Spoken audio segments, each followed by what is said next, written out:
கோ. இன்னைக்கு நம்ம குழந்தைகளோட பாதுகாப்பை பத்தி பேச போறோம்.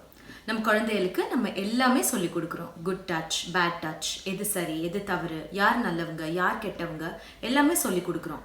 ஒரு டீனேஜ் வரும்போது அவங்களே இந்த சொசைட்டில இருந்து, ஃப்ரெண்ட்ஸ் கிட்டே இருந்து, கசின்ஸ் கிட்டே இருந்து இன்னும் நிறைய கத்துக்கிறாங்க. So all children no everything. நம்ம சொல்லி கொடுக்க மறக்கிற ஒரு முக்கியமான விஷயம், ஹவு டு ஹேண்டில் பிளாக்மெயில். மிரட்டலுக்கு பயப்படாம அதை ஹேண்டில் பண்ணுறது எப்படின்னு இந்த குழந்தைகளுக்கு நம்ம கண்டிப்பாக சொல்லி கொடுக்கணும். ஏன்னா இந்த உலகம் ரொம்ப பெருசு. இதில் நிறைய நல்லவங்களும் இருக்காங்க. சில சூழல்கள்னால கெட்டவங்களா மாறி கெட்டவங்களா வாழ்கிறவங்களும் இருக்கத்தான் செய்கிறாங்க. அபியூஸில் ஈடுபடுற எல்லாமே யூஸ் பண்ணுற ஒரு முக்கியமான வெப்பன் இந்த குழந்தையோட பயம்தான்.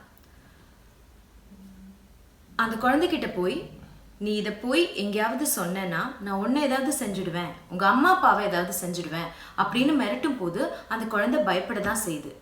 ஏன்னா அந்த குழந்தைக்கு தன் மேலே பாசம், தன் அம்மா மேலே பாசம், அப்பா மேலே பாசம் எல்லாத்தையும் சேர்த்து ப்ரொடெக்ட் பண்ணணுன்ற ஒரு நினைப்பு இருக்கிறதால அந்த குழந்தை தன் அம்மா அப்பா கிட்ட வந்து அதோட பிரச்சனையே சொல்கிறதே இல்லை. இதைத்தான் இந்த அபியூஸில் ஈடுபடுறவங்க எல்லாருமே யூஸ் பண்ணிக்கிறாங்க. இதில் இருந்து தான் நம் குழந்தைகளை நம்ம கண்டிப்பாக காப்பாற்றணும். குழந்தைகள்கிட்ட நீங்கள் சொல்ல வேண்டிய 2 முக்கியமான விஷயம். நம்பர் 1, யாராவது மிஸ்பிஹேவ் பண்ணா, மிரட்டுறாங்களோ இல்லையோ, கண்டிப்பாக அம்மா கிட்ட வந்து சொல்லு, அப்பா கிட்ட வந்து சொல்லு, இல்லை வீட்டில் யாராவது எல்டர்ஸ் கிட்ட வந்து சொல்லு.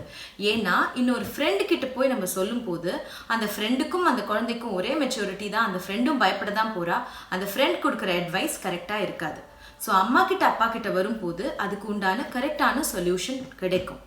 ஒரு வாட்டி ஒரு ஸ்கூலுக்கு போய் பேசும்போது ஒரு 11th ஸ்டாண்டர்ட் பொண்ணு என்கிட்ட சொன்னா, நான் இதை போய் எங்கள் அம்மா அப்பா கிட்ட சொன்னேன்னா என்னை படிப்புலேருந்தே நிறுத்திடுவாங்க, என்னை வீட்டிலே வச்சுடுவாங்க, என் வாழ்க்கையே ஸ்பாயில் ஆகிடும். அந்த மாதிரி மட்டும் நம்ம செய்ய வேண்டாம். குழந்தைகள் நம்மக்கிட்ட வந்து பிரச்சனையை சொல்லும் போது அதுக்கு கரெக்டான தீர்வை சொல்லுவோம். ஏன்னா அதுக்கப்புறமா நம்ம அவங்களை திட்டவோ மிரட்டவோ பனிஷ் பண்ணவோ செய்தால் அதுக்கப்புறம் அந்த குழந்தைக்கு நம்ம மேலே ஒரு ட்ரஸ்டே வரவே வராது. So let's correct that. 2வது, நம்ம குழந்தைகள்கிட்ட எஸ்பெஷலி டீனேஜ் பிள்ளைகள்கிட்ட சொல்லிக் கொடுக்க வேண்டிய முக்கியமான விஷயம், யாராவது ஏதாவது மெசேஜ், ஃபோட்டோ, வீடியோவை வச்சு மிரட்டினா பயப்படவே வேண்டாம். அது ஒரு பெரிய விஷயமே கிடையாது. அம்மா அப்பாவனால அதை ஈஸியாக ஹேண்டில் பண்ண முடியும். ஆனால் குழந்தைகளுக்கு அது ரொம்ப பெரிய விஷயமா தெரிஞ்சு அதை பார்த்து பயப்படுறாங்க. பயப்படுறதுனால அடுத்து நிறைய இது சம்மந்தப்பட்ட பிரச்சனைகளே மாட்டி வாழ்க்கையவே தொலைச்சிடுறாங்க.